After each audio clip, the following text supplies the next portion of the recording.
Hello বন্ধুরা, শুভ সকাল। কেমন আছো তোমরা সবাই? আশা করি ভালো আছো। পায়েল লাইফস্টাইলের নতুন একটা ব্লগে তোমাদের সকলকে অনেক অনেক ওয়েলকাম জানিয়ে আজকের ব্লগটা এখন থেকে শুরু করলাম। বন্ধুরা, সকালে বেরিয়েছিলাম মর্নিং ওয়াকে। তো সেখানে গিয়ে চারিপাশের পরিবেশটা এত সুন্দর লাগছিল কি আর বলবো, তাই তোমাদের সাথে একটু শেয়ার করলাম। কেমন লাগলো তোমরা কিন্তু জানিও। বন্ধুরা, আমরা কিন্তু আমাদের ফ্যামিলি ক্যাম্পে পৌঁছে গেছি, একদম কোয়ার্টারের সামনে। তো এবারে বলি, তোমরা কোয়ার্টারগুলো ভালো করে লক্ষ্য করো, বিল্ডিংগুলো আর কি। তো সামনের বিল্ডিংগুলো আর একদম দূরে যে বিল্ডিংগুলো দেখতে পাচ্ছ, দেখো অনেকটা ডিফারেন্স আছে। তো কেন এবারে বলি, তো আজকের ব্লগে আমি তোমাদের সাথে শেয়ার করব আমার কোয়ার্টারের হোম ট্যুর। তো সেই জন্যই বললাম, আর যে কোয়ার্টারগুলো আগে দেখলে ওগুলো অনেক পুরাতন, অনেক আগের, তো তার ব্যাপারে বলবো তোমাদের। তো চলো এবারে যাওয়া যাক আমার রুমে। তো আমি কিন্তু ফার্স্ট ফ্লোরে থাকি, একদম সেকেন্ডে। আর প্রত্যেকটা বিল্ডিংয়ে 8টা করে ফ্যামিলি থাকি আমরা। তো বন্ধুরা, সিঁড়িতে উঠে চলে এলাম একদম আমার রুমের সামনে। এটাই হচ্ছে আমার রুম। আমার রুমের অপোজিটে আছে পূজার রুম। আর সামনে দেখো বেলকনি রাখা আছে। আর এই বেলকনিতে আমাদের চপ্পল রাখা থাকে, যার যেটা রাখার জিনিস সেটাই রাখা থাকে। এখানে দেখো সোনাদের গাড়িটাও রাখা রয়েছে। আর সোনারা কিন্তু এখানে মাঝে মধ্যে খেলাও করে। আর এই বেলকনিতে কিন্তু সেরকম রৌদ্র আসেই না, তাই একটু ঠান্ডা থাকে।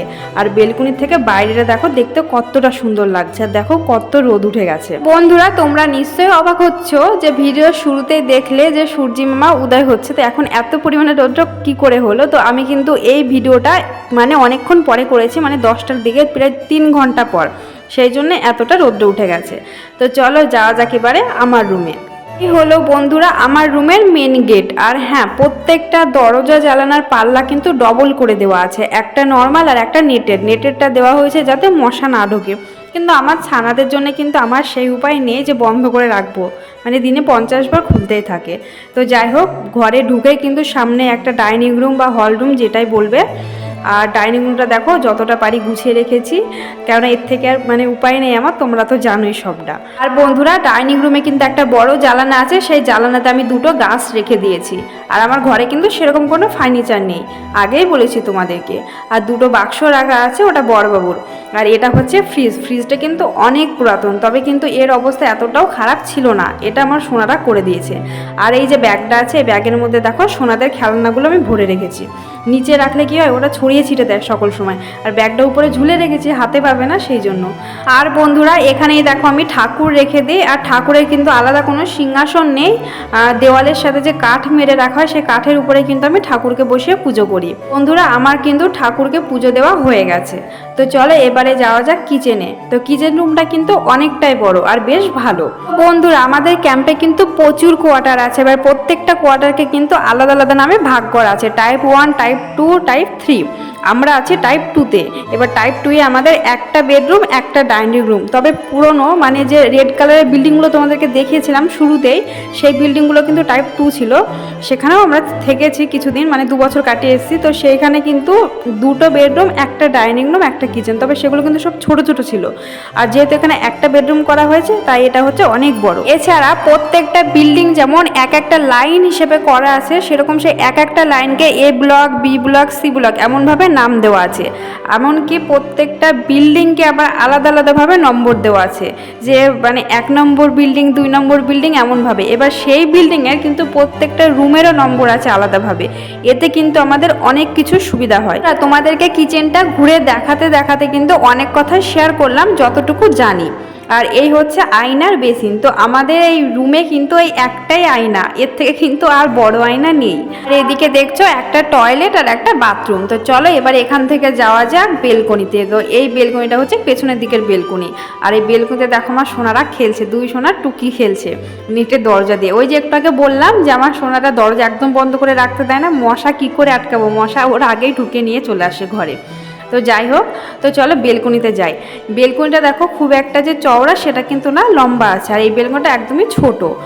আর যেহেতু বেলকনি 2টো আছে, সামনের দিকে আরেকটা আছে, সেই জন্য এটা ছোট। আর বেলকনির থেকে দেখো এদিকে তাকালেও কিন্তু কোয়ার্টার দেখতে পাবে, মানে তুমি যেদিকে তাকাবে সেদিকে কোয়ার্টার।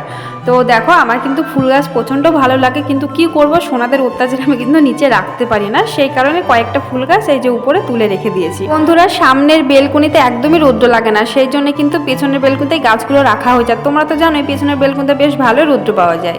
বন্ধুরা, চলো এবারে যাওয়া যাক আমার বেডরুমে। তো এই হচ্ছে আমার বেডরুম। আর বেডরুমের যে খাটটা দেখতে পাচ্ছ এটা কিন্তু সরকারি খাট। আর বেডরুমে কিন্তু তেমন কোনো কিছুই নেই, তোমাদেরকে আগেই বলেছি আমার ঘরে কিন্তু তেমন কোনো ফার্নিচার নেই। আর এদিকে একটা আলমারি করা আছে, ওটা দেওয়াল আলমারি। আর ওই যে দেখলে ঝুড়িতে জামা কাপড় রাখা আছে, আর আলমারির মধ্যে যা আছে এই তেমন কিছু নেই। তো চলো এবারে যাওয়া যাক সামনের বেলকনিতে। আর এই রুমের ভিতর দিয়ে কিন্তু সামনের বেলকনিতে যাওয়ার রাস্তা। তো সামনের বেলকনিতে তো বেশ ভালো লাগে, কেননা সামনের বেলকনিতে একদমই রৌদ্র লাগে না, হাওয়া বাতাস চলে, তো খুবই ভালো লাগে। আর এখানে কিন্তু জামা কাপড় মেললে মানে বাতাসেই শুকিয়ে যায়। আর ওদিকে দেখলে একটা স্ট্যান্ড ফ্যান আছে, তো এখানে কিন্তু সেরকম খুব একটা গরম লাগে না, কেননা আমাদের যেহেতু উত্তরবঙ্গে বাড়ি, তোমরা জানো অনেকে উত্তরবঙ্গে প্রচণ্ড গরম, তো সেই তুলনায় কিন্তু দক্ষিণবঙ্গের গরম খুব একটা আমার মনেই হয় না। তো যেদিন একটু গরম বেশি লাগে সেদিন কিন্তু স্ট্যান্ড ফ্যানটা চালালে হয়ে যায়। আর এই দেখো এই বেলকনি থেকে কিন্তু অনেক দেখা যায়, আর খুব ভালো লাগে দেখো। আর ওই যে পুরাতন বিল্ডিংগুলো কিন্তু দেখা যাচ্ছে, আর ওই বিল্ডিংগুলো কিন্তু এখন পুরোই খালি, মানে ওগুলো রিপেয়ারিং করা হবে। বন্ধুরা কেমন লাগলো আমার এই ছোট্ট কোয়ার্টারের রুমগুলো, তোমরা কিন্তু কমেন্ট অবশ্যই জানিও। আর জানো তো বেশ কয়েক মাস ধরেই ভাবছিলাম যে না এই ভিডিওটা দেবো, রুম ট্যুরের ভিডিও দেওয়া হয়ে উঠছিল না, তো আজকে ফাইনালি সেই ভিডিওটা দিয়ে দিলাম। আর আরেকটা কি জানো তো, মানে আমাদের এখান থেকে যাওয়ার সময় চলে এসেছে, তার 2 মাস টাইম আছে, 2 থেকে 2.5 মাস, তো তারপর আমাদের চলে যেতে হবে, সেখানে গিয়ে আবার নতুন করে সংসার পাততে হবে। তো যাই হোক, তো একটা কি জানো তো, এখান থেকে যাওয়ার সময় প্রচণ্ড মন খারাপ করবে। আজ প্রায় 4 বছর আমরা এই জলপাইগুড়িতে। তো বন্ধুরা শুরু থেকে কিন্তু আমরা এই বিল্ডিংয়ে ছিলাম না, মানে ওই যে রেড কালারের যে বিল্ডিংগুলো দেখলে আমরা ওই রুমে থাকতাম। তো তখন কিন্তু এই বিল্ডিংগুলো কমপ্লিট হয়েছিল না, মানে কাজ চলছিল, তো ওখানে কিন্তু 2 বছর কাটিয়েছি আমরা। তারপর এটা কমপ্লিট হয়, তো এই রুমে চলে আসি আমরা, মানে আমাদের সবাইকে দেওয়া হয়। তো যাই হোক, থাকতে থাকতে একটা মায়া পড়ে গেছে। ওই রুম থেকে যখন এই রুমে আসি তখন কিন্তু কষ্ট হওয়ার সময় এতটা কষ্ট হয়নি, কারণ এখানে থাকছি, তবে এখান থেকে যাওয়ার সময় কিন্তু বেশি কষ্ট হবে। এবার যেতে তো হবেই, এক জায়গাতে তো থাকা যাবে না, থাকার সম্ভাবনা আমাদের পক্ষে, যেহেতু ডিফেন্সে আছে। আর কি বলতো, ত্রিপুরাতে যখন চলে যাব আমরা, আমাদের পোস্টিং হচ্ছে ত্রিপুরা, তো ত্রিপুরায় যাব আমরা। তো সেখানে যাওয়ার পরে যখন আমার মনটা খারাপ করবে, তখন কিন্তু আমি ইউটিউবের এই ব্লগে যে আমি মানে রুম ট্যুরটা দিয়ে রাখছি না, আমি আমার ফটোটা দেখতে পাবো, মানে আমার তখন একটু খুব ভালো লাগবে। তো সেই কারণের জন্যই আমি কিন্তু মানে এই ব্লগটা আরও দিয়েছি, যাতে একটা স্মৃতি হিসেবে থেকে যাবে, আমি ভবিষ্যতে দেখতে পারবো। তো বন্ধুরা আজকের ব্লগটা এখানেই এন্ড করলাম। যদি ভালো লেগে থাকে তাহলে লাইক, কমেন্ট, শেয়ার অ্যান্ড আমার চ্যানেলটাকে সাবস্ক্রাইব করে আমার পাশে থেকে যেও, আর আমিও তোমাদের পাশে আছি। আর আরও একটা কথা বলি বন্ধুরা, আমি তোমাদের যাদের ভিডিও দেখি বা যারা আমার ভিডিও দেখে, আমি কিন্তু প্রত্যেকের ভিডিও দেখি, তাই তোমরা প্লিজ আমার পাশে থেকো।